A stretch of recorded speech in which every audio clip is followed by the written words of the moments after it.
Bom, então, como eu disse, a gente está caminhando aí para o final, e aí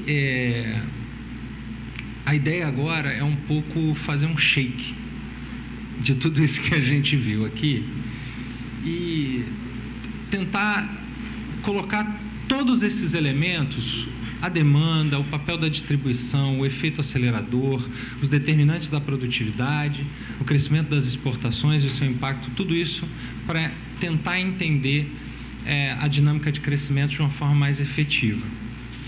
Além disso, tentar trazer para vocês alguma reflexão de caráter, alguma reflexão sobre o papel das instituições ou de algumas instituições na dinâmica de crescimento, para aí a gente migrar para a discussão regional. Eu estou trazendo aqui um conceito, na verdade, que é um conceito que tem sido trabalhado nos últimos anos por um grupo de economistas, que é o conceito de regime de crescimento, né? Regime porque ele está relacionado, na verdade, a um conjunto de fatores e a uma institucionalidade que circunscreve o modo de funcionamento das economias e determina, de alguma maneira, ou condiciona a dinâmica de crescimento dessas economias, né?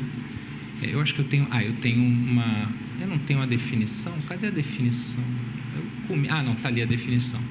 Eu vou começar chamando a atenção para o fato de que esse tipo de abordagem ele vai entender o processo de crescimento, e aí até como uma derivação meio óbvia daquilo que a gente veio fazendo até agora, como resultado da interação daqueles elementos ali. Em primeiro lugar, das instituições. E aí o que eu estou querendo estou chamando instituições de uma maneira bastante abrangente, para chamar a atenção para o fato de que elementos como a história, como a cultura, né, o ordenamento jurídico, a cultura local, regional, esses elementos não podem e não devem de forma alguma serem desprezados na análise das trajetórias de desenvolvimento, tá certo? Esses são elementos centrais e por isso ele aparece ali como primeiro plano, porque ele é o nosso marco de referência, num certo sentido. Então, dito isso, o processo de crescimento ele está relacionado à demanda, à distribuição de renda, à estrutura produtiva e ao progresso tecnológico. Eu vou explicitar isso de uma maneira mais clara, mas apenas para dizer que esse tipo de abordagem, ela é uma abordagem keynesiana, sim, num certo sentido, porque confere um papel central às variáveis de demanda, mas ela é talvez um pouco mais, ou alguns poderiam dizer um pouco menos, mas ela é certamente um pouco diferente de uma abordagem keynesiana convencional, porque a gente também procura tratar de alguns elementos da oferta e da dinâmica da produtividade, algo que normalmente, em geral, não é muito tratado nos modelos ou nas abordagens keynesianas mais convencionais, né? Então, a gente tem um conceito aqui para esse regime de crescimento, né, que é o processo de geração da renda nacional inscrito em um determinado contexto histórico e institucional. Mais adiante, eu vou tentar conectar essa noção mais geral com um conceito de regime de crescimento para as economias locais, tá? Então, a gente tem alguns elementos importantes, né, de demanda, de oferta que a gente tinha visto, e a gente tem alguns elementos importantes do ponto de vista das características institucionais que estão associadas a esses regimes de crescimento. No plano nacional, a gente vai ver que, do ponto de vista regional ou local, as características institucionais são um pouco diferentes, mas de alguma maneira estão conectadas com esse formato que eu estou apresentando para vocês. Essas formas institucionais ou arranjos institucionais relevantes para a gente entender qual é o ambiente em que se dá o processo de geração da renda nacional, eles têm a ver, primeiro, com um regime que eu estou chamando aqui, na verdade não sou eu, a Escola da Regulação Francesa chama de regime internacional. Ora, é razoável a gente supor, e se a gente pensar, por exemplo, que a gente fez uma discussão agorinha sobre o papel do comércio internacional ou da economia internacional né, na dinâmica de crescimento das economias nacionais, é razoável a gente supor que o arranjo internacional, tanto em termos econômicos quanto em termos políticos, deve cumprir algum papel na determinação, por exemplo, da magnitude do comércio, do investimento internacional, seja investimento direto, seja investimento em carteira, o que é que a gente pensa? Ora, tem alguma implicação a gente ter a OMC hoje e não ter a OMC há alguns anos atrás? As regras que lá se estabelecem impactam a dinâmica de comércio no Brasil? A maneira como as instituições multilaterais de fomento atuam, né, financiando os projetos de desenvolvimento, isso faz diferença, não faz diferença? A maneira como o sistema financeiro internacional está regulado, né, Basileia I, Basileia II, Basileia III, essas coisas influenciam a dinâmica dos fluxos de capitais, o ordenamento jurídico que vai reger, por exemplo, a política, o sistema financeiro doméstico e internacional e as suas conexões. Então, esses elementos, a maneira como está organizado o sistema econômico e político internacional, tem implicações relevantes para a gente entender as dinâmicas de crescimento, porque eles ordenam, de alguma maneira, os fluxos de comércio e os fluxos de investimento dos países e entre países. Um outro elemento importante é a maneira como está organizado o sistema monetário e financeiro, tanto pela atuação dos bancos propriamente ditos, que fazem a captação, né, e a intermediação entre poupadores e investidores, mas também no que diz respeito à própria regulação do Banco Central, a maneira como ele opera a sua política monetária. Faz diferença o horizonte de convergência da meta de inflação ser de 12 ou 18 meses? Faz convergência ser de banda, faz diferença, ser um regime de metas de inflação que opera por banda e não por core inflation? Quais são as diferenças? Isso tudo, supondo, evidentemente, e aí eu, como keynesiano, estou supondo isso, que a política monetária tem impactos de longo prazo na economia. Ora, essas distinções institucionais, né, qual é o regime de alavancagem dos bancos brasileiros? É alto, é baixo? Qual é o impacto que isso tem no financiamento das economias? Então, esses são elementos que a organização do regime monetário e financeiro pode afetar a trajetória de crescimento. Do ponto de vista institucional ainda, o padrão de atuação ou de intervenção estatal, se ele atua mais na regulação ou se ele atua através de empresas próprias, como é que é o regime de tributação, se é um regime regressivo, se é um regime mais progressivo, como é que é o padrão de gastos do governo, a estrutura setorial dos gastos governamentais afeta a trajetória dos diversos setores? Se o governo compra mais máquinas e equipamentos voltadas para alguma coisa, isso é diferente do ponto de vista da dinâmica de crescimento se ele comprasse outros tipos de bens de capital? Então, a forma como o governo tributa, regula e gasta também interfere de uma maneira bastante complexa na dinâmica de crescimento, né? A maneira como está organizada a concorrência, se, por exemplo, a estrutura produtiva da economia brasileira ela é mais concentrada em determinados setores que têm características mais oligopolísticas do que uma outra economia que tem setores onde a concorrência é um pouco mais vigorosa, qual é o tipo de influência que isso tem, né? Se, por exemplo, os nossos setores oligopolistas são aqueles que não produzem inovação tecnológica, será que isso é bom, isso é ruim? Então, isso também afeta. E, por fim, um outro elemento importante é a maneira como estão organizadas as relações de trabalho, né? O que é institucionalidade, não só, digamos assim, para uma boa parte dos países desenvolvidos do pós-guerra, e do Brasil também, não só do pós-guerra, mas, sobretudo, a partir da Constituição de 88, com liberdades sindicais e coisas do gênero. Essa relação capital-trabalho, ela tem influência sobre os custos de produção, ela tem influência sobre a produtividade, sobre as condições de trabalho, de que maneira essas coisas afetam, né? O fato da gente ter, por exemplo, seguro-desemprego, isso tem impacto ou não tem impacto no nível de atividade, tem impacto sobre a produtividade. Então, são questões, são elementos que a gente precisaria adicionar numa análise, digamos assim, talvez mais densa e mais atenta para algumas peculiaridades ainda que a gente não tenha que fazer o mapeamento de toda a institucionalidade brasileira, mas algumas peculiaridades dessa institucionalidade que, de alguma maneira, condicionam aqueles determinantes que eu diria assim, são os determinantes mais aparentes do crescimento econômico, mas que talvez a gente possa dizer que, aí meio que fazendo coro com a literatura mais contemporânea de crescimento, dizendo que esses aqui são os determinantes talvez mais profundos, né? Os que o pessoal chama de deep determinants do crescimento, né? E esses aqui os determinantes mais aparentes, né?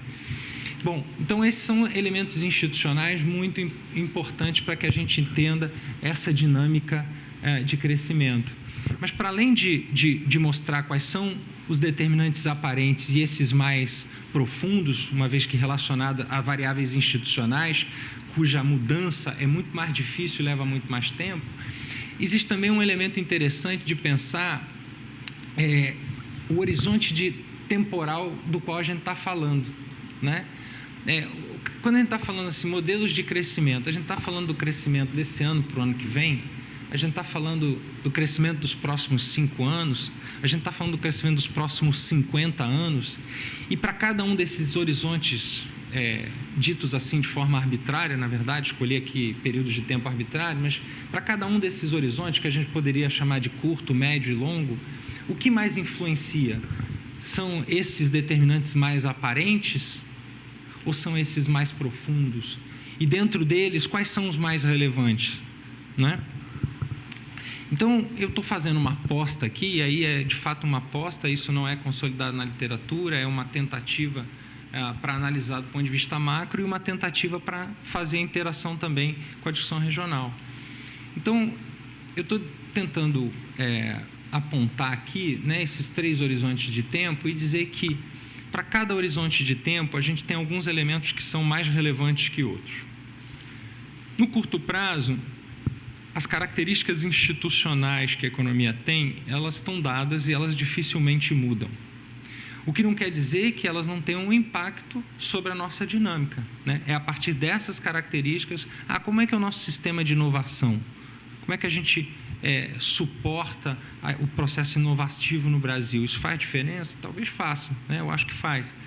Então, além do sistema institucional que está dado no curto prazo, uma outra variável, e essa muito importante, são as variáveis de demanda a curto prazo. Eu tenho, como keynesiano, a crença de que, no curto prazo, em geral, o que determina as flutuações do nível de atividade, as variações no nível de renda, são os vetores de demanda, né? Eu estou convicto disso.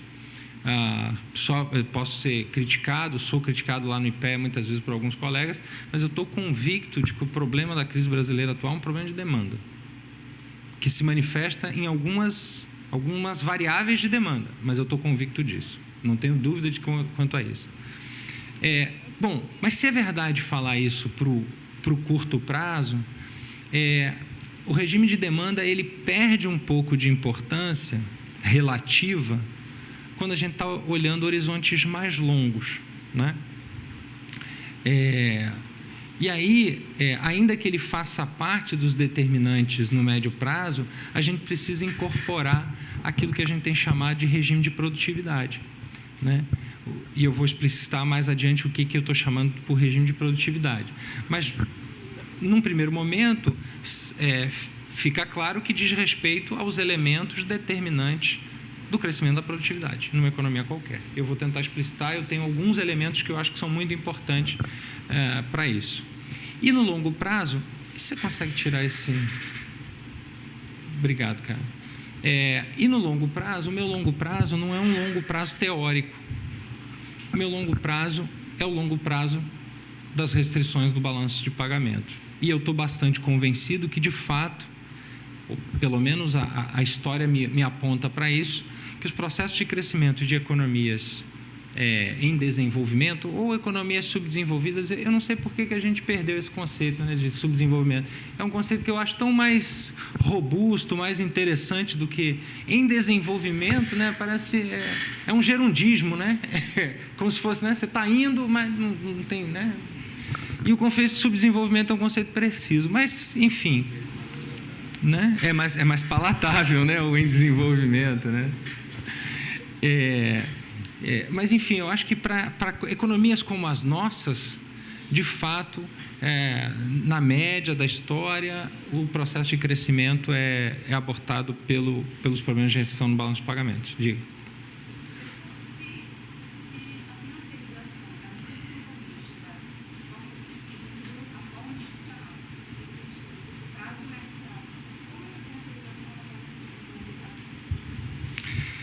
Então, aí é uma pergunta difícil. Né? Essa discussão de financiarização é uma discussão, eu acho, muito, muito importante, por um lado,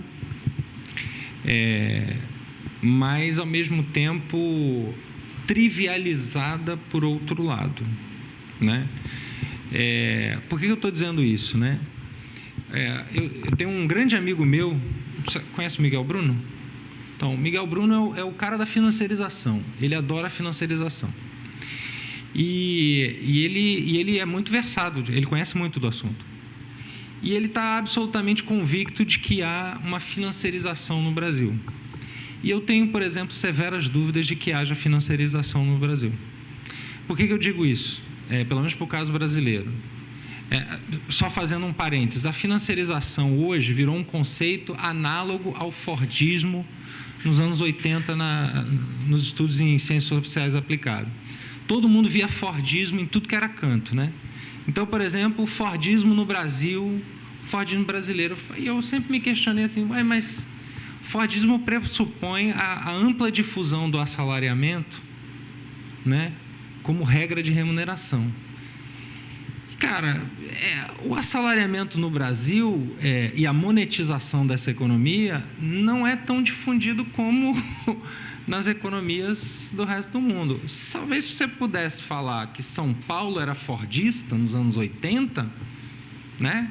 Uma economia industrial, com uma força de trabalho organizada, assalariada, de maneira formal.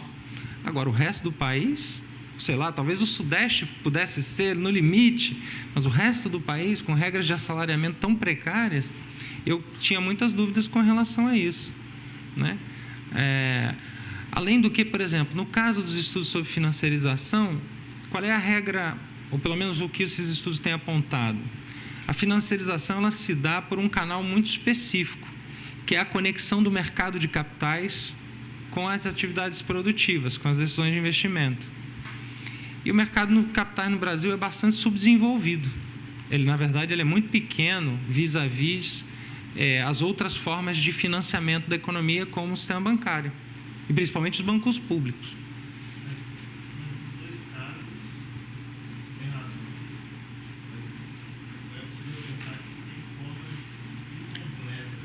Aí sim.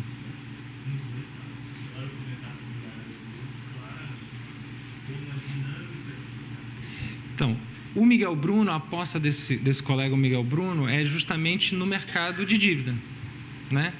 A dívida pública é financiarizada. E é esse canal da dívida pública que...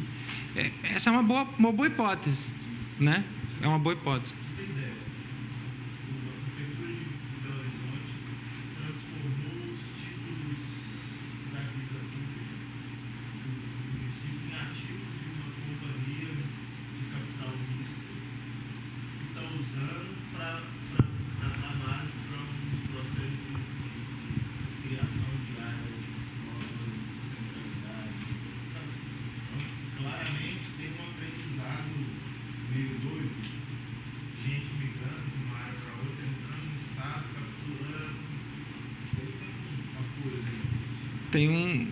Então, eu ainda sou um pouco cético com relação para a economia americana, eu vejo claramente, né? Acho que está claro a maneira como a financiarização domina não só a dimensão econômica, mas as demais dimensões da vida social, né? Isso para mim é claro. Para o Brasil eu ainda tenho um pouco de dúvida.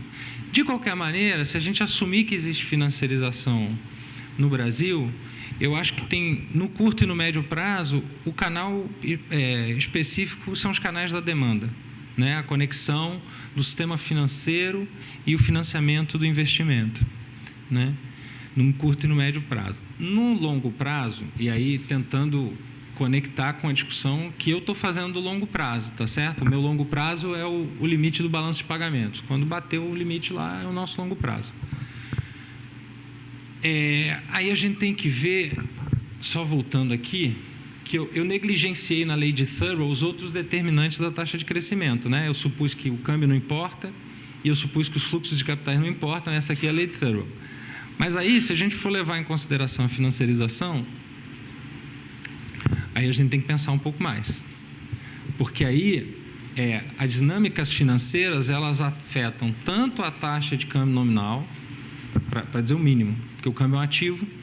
Então, como diz um amigo meu, não são os fluxos de comércio que afetam a taxa de câmbio.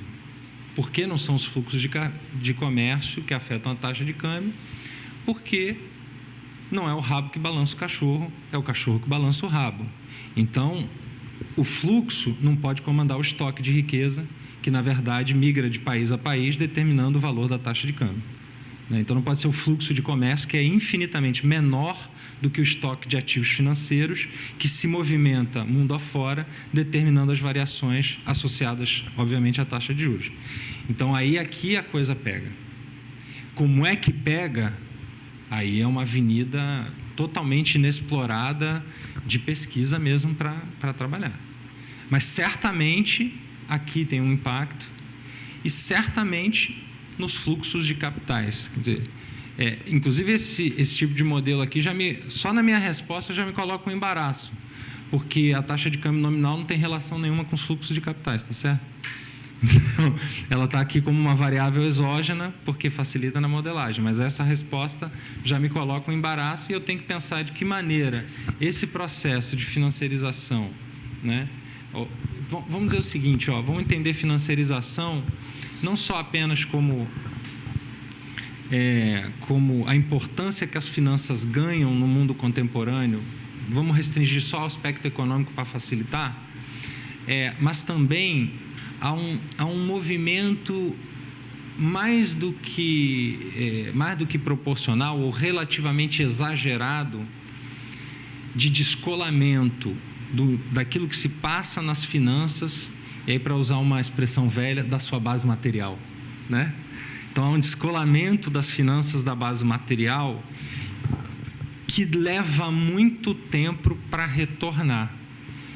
E, às vezes, a gente não consegue ver se e quando ele retorna, né? Quando esse descolamento se torna algo mais razoável. Fala. E aí, como é que a gente faria esse descolamento quando se tem financiarização até na energia no Brasil agora? Descolando a estrutura produtiva, a energia tem que ser certificada. Como é que faz isso? Olha, eu não tenho resposta para essas coisas. Tem uma discussão também, e eu acho que tem a ver um pouco com a tua pergunta, do impacto na financiarização nos preços, né? Essa é uma tese até bacana, porque tinha uma tese do Beluso nos anos 80, não sei se você vai lembrar disso, vocês certamente não vão lembrar, a maior parte de vocês. Mas tinha uma tese do Beluso, que era para explicar a inflação brasileira, que tinha a ver com a instabilidade das expectativas e a relação com esse universo das finanças. E o Beluso tinha uma expressão que era que os preços na economia brasileira eram financiarizados, né? E eles se descolavam, por exemplo, dos elementos de custo propriamente ditos, e eles tinham a ver com uma lógica de reprodução do capital financeiro, e aí num diálogo muito direto, ainda que relativamente impreciso, com a tradição marxista, né? Então, um pouco da discussão do valor que se valoriza através do sistema de preços. É um canal. Exatamente como funciona, você vem aqui para frente para explicar, porque eu realmente não faço ideia. Eu fico... realmente é um universo, né?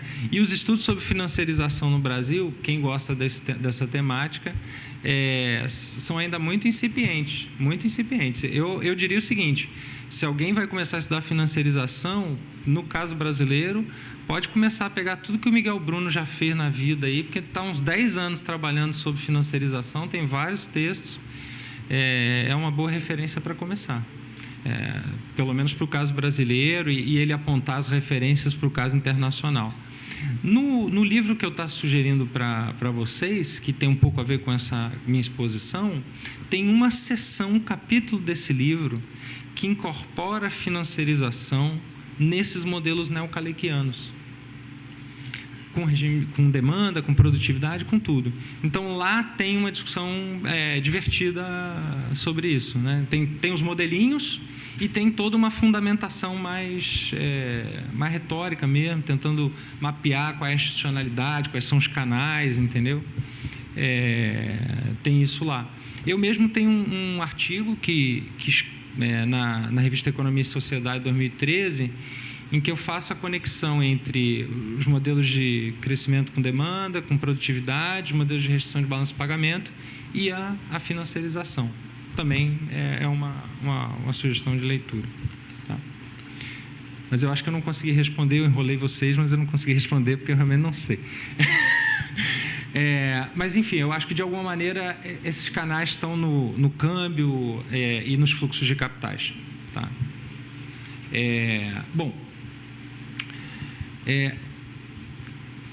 Um regime de crescimento, ele seria constituído, né, dentro desse shake que eu estou fazendo, de tudo que eu falei aqui, de um regime de demanda, um regime de produtividade e um regime institucional.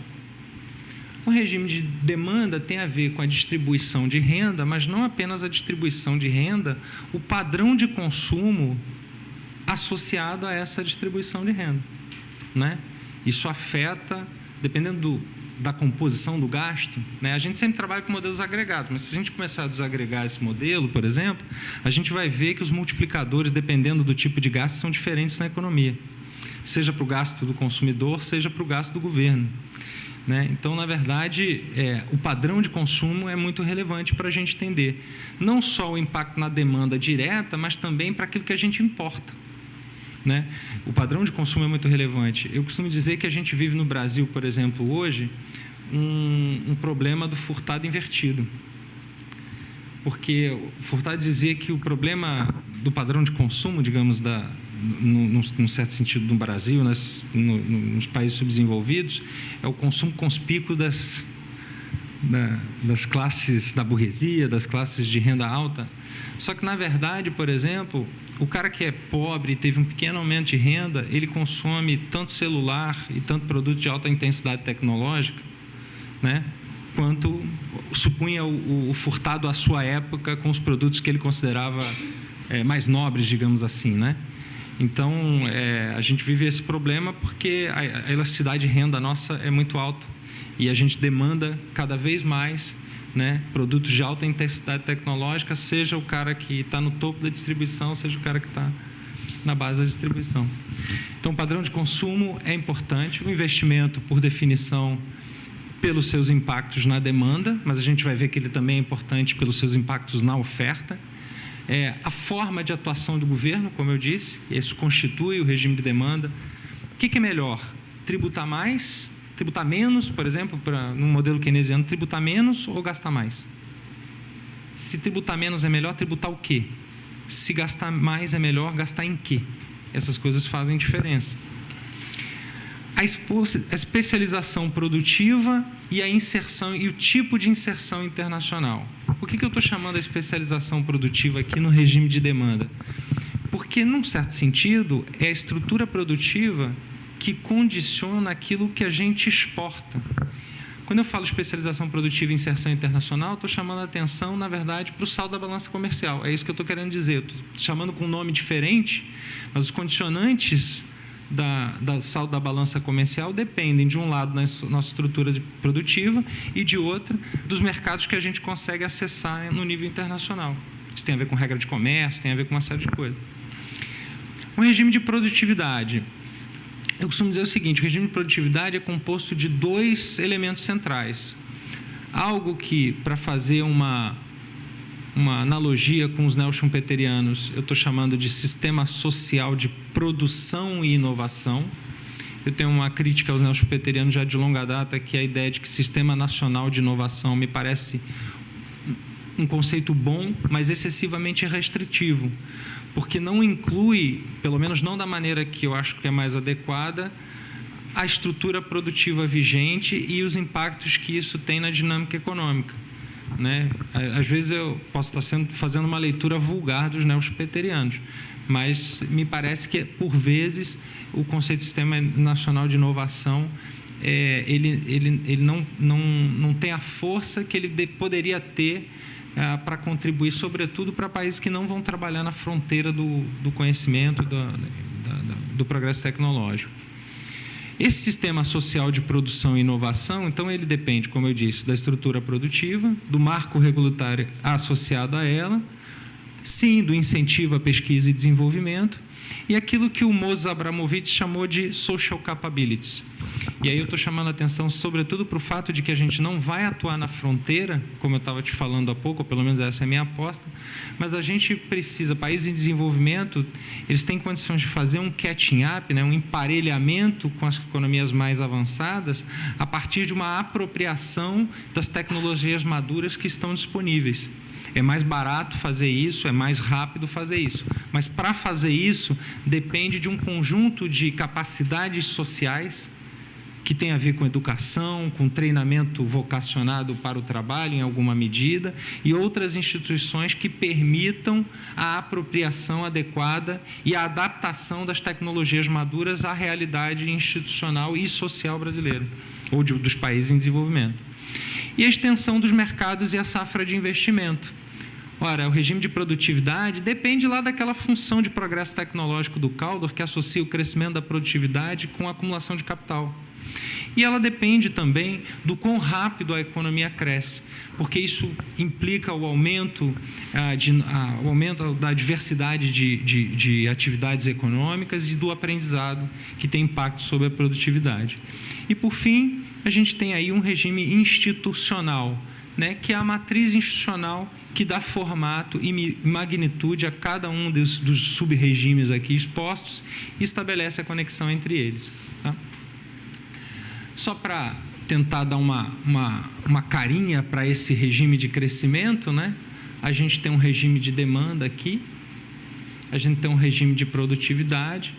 Aí eu estou trabalhando um pouquinho aqui com teoria da regulação de uma maneira mais explícita, não vou entrar nesses detalhes aqui, né? Quais são as formas institucionais relevantes aqui. Esse aqui é o Miguel Bruno, tá certo? O que eu falei agora da financiarização é esse aqui, eu peguei esse negócio dele.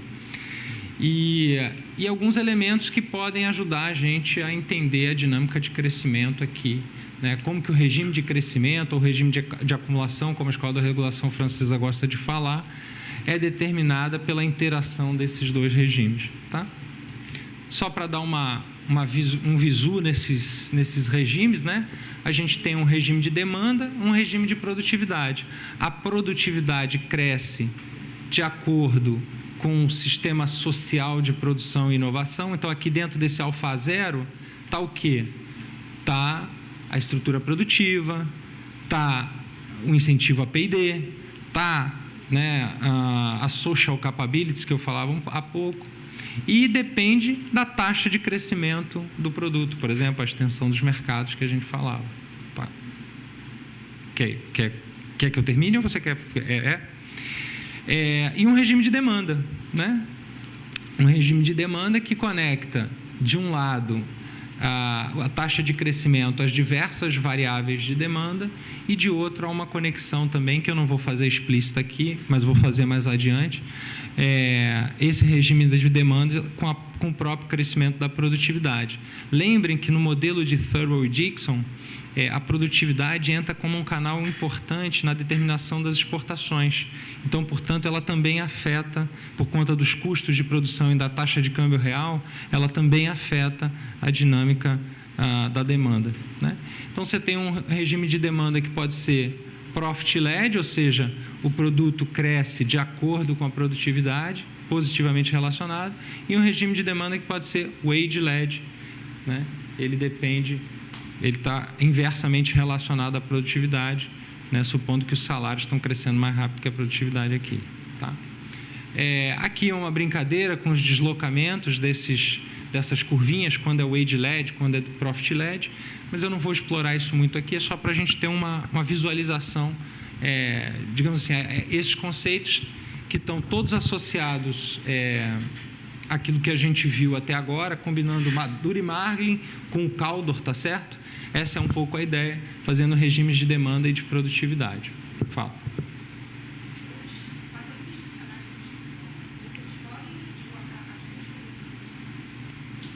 Podem, mas aí o trabalho aqui digamos, o trabalho de pesquisa seria tentar identificar quais fatores institucionais estão afetando quais variáveis e por quais canais, entendeu?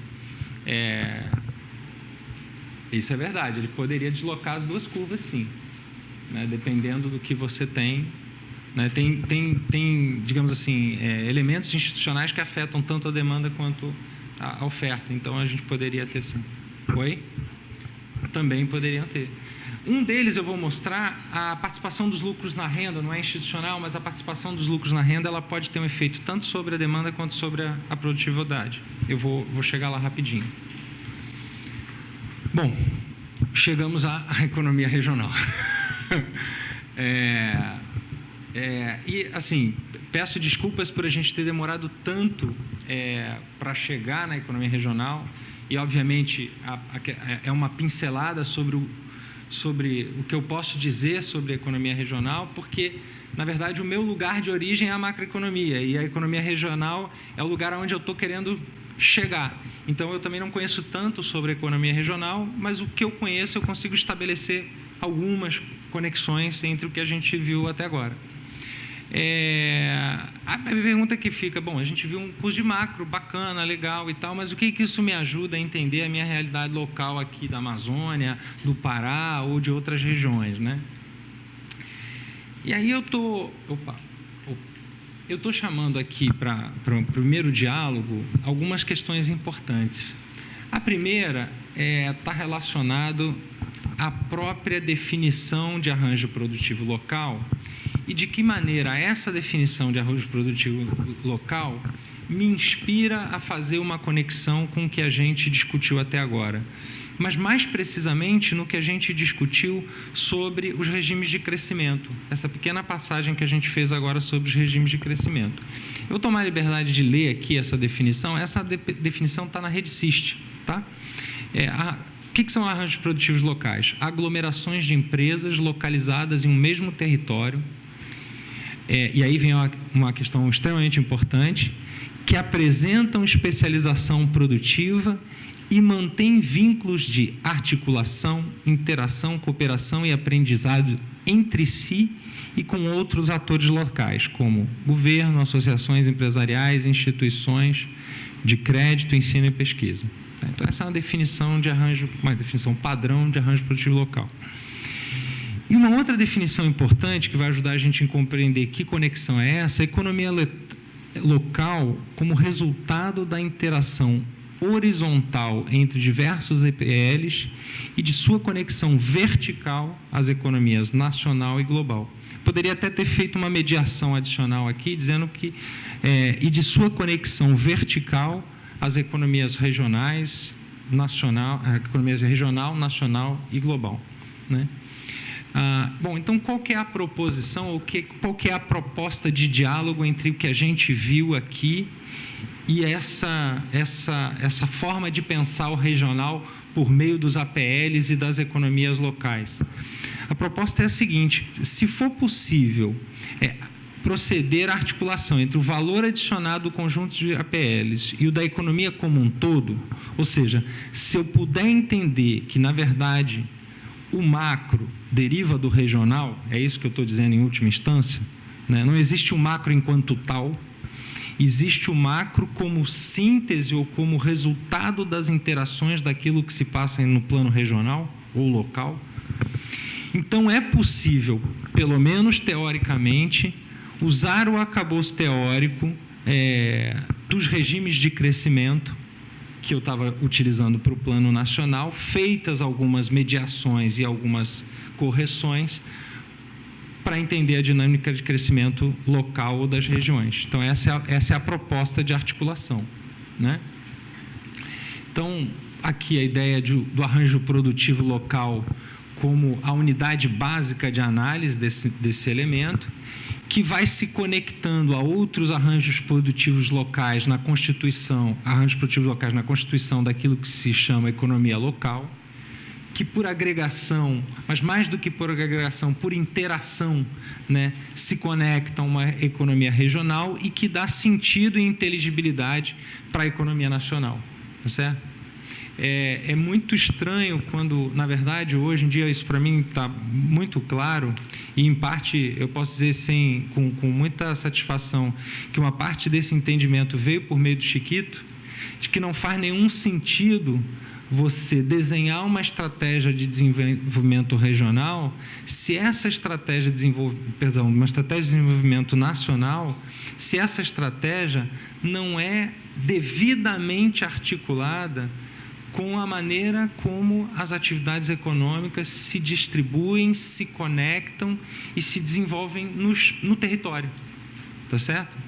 Então, não faz sentido mesmo, porque não tem materialidade uma política de desenvolvimento em nível macro. A materialidade dela ocorre no espaço.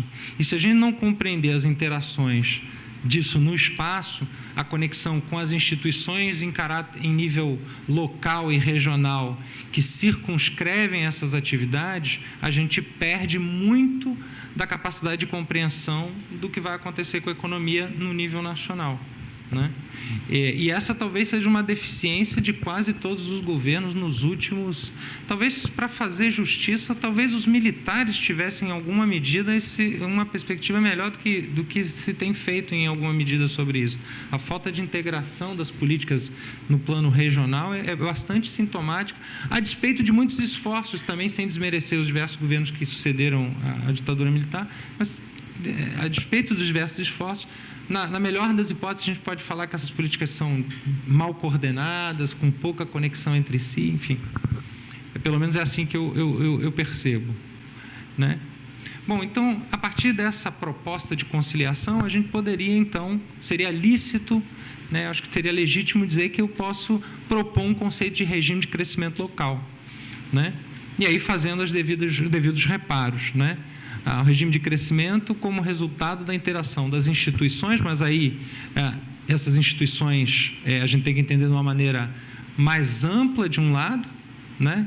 E ao mesmo tempo mais restrita de outro, e saber o papel de cada, digamos, camada institucional nesse processo de crescimento. Evidentemente que você tem as instituições que, digamos assim, o ordenamento jurídico maior que condiciona uma certa institucionalidade, mas você tem peculiaridades locais, seja pelo ordenamento jurídico formal, seja pelas instituições não formais, a cultura, os hábitos, né, as formas de cooperação no interior de cada localidade. A demanda local, a demanda extraterritorial, e aí estamos falando da articulação entre estados, entre municípios, tá certo? E a demanda externa do nível internacional. Aí o resto segue como dantes, né? Distribuição de renda, estrutura produtiva e progresso tecnológico. O regime de crescimento, então, fica definido como um processo de geração da renda local, inscrito em um determinado contexto histórico e institucional. Quais são os elementos ou as formas institucionais relevantes? As formas de cooperação local, o sistema de crédito regional, quando ele existe, e aí esse é um modelo geral, não é só por causa do Brasil, mas, enfim, o sistema de crédito regional, a articulação dos bancos em nível nacional com o sistema, por exemplo, no caso brasileiro, a gente não tem muito mais agências de fomento robusta em nível regional, mas a gente já teve, né? E isso fazia muita diferença na dinâmica de crescimento. A atuação do governo local e o padrão de interação dos governos federal, estadual e municipal. Isso faz muita diferença, né? E no caso brasileiro, a gente tem um sistema federativo muito complexo e cujos mecanismos de coordenação são absolutamente centrais para que a gente entenda de que maneira as políticas públicas incidem no espaço, uma vez que o governo central tem um protagonismo bastante expressivo. Algumas pessoas dizem que isso não implica problema de coordenação e nem implica problema de redução da autonomia local. Outras pessoas dizem que isso já implica, tem um debate bastante grande na discussão de federalismo, principalmente na ciência política brasileira sobre isso. É um debate bem interessante e, aparentemente, para mim, ainda inconcluso. Mas o fato é que esse modo de interação dessas unidades subnacionais e dos governos subnacionais é muito importante. O resto segue um pouco como dantes. O regime de demanda é constituído pela distribuição de renda e consumo locais, investimento, evidentemente, atuação do governo, especialização produtiva e padrão de comércio regional e internacional. São dois elementos distintos que devem ser considerados separadamente numa análise, digamos assim, keynesiana desse tipo de modelo de crescimento. E o regime de produtividade depende da configuração e a dinâmica dos APLs e das economias locais. Quer dizer, a maneira como esses APLs estão organizados, qual é o grau de institucionalidade, formal ou informal, os mecanismos de coordenação, as regras, os incentivos que as empresas e os agentes envolvidos têm, faz muita diferença. E aí, evidentemente, a extensão dos mercados e as safras de investimento cumprem um papel importante.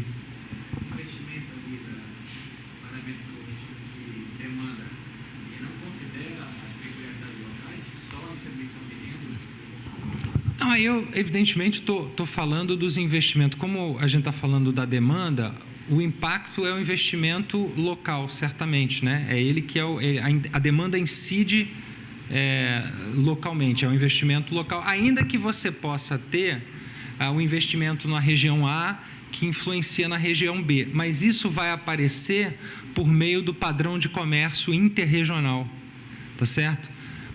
O Pará exporta produtos, exporta entre aspas, para o Rio de Janeiro. Açaí, por exemplo.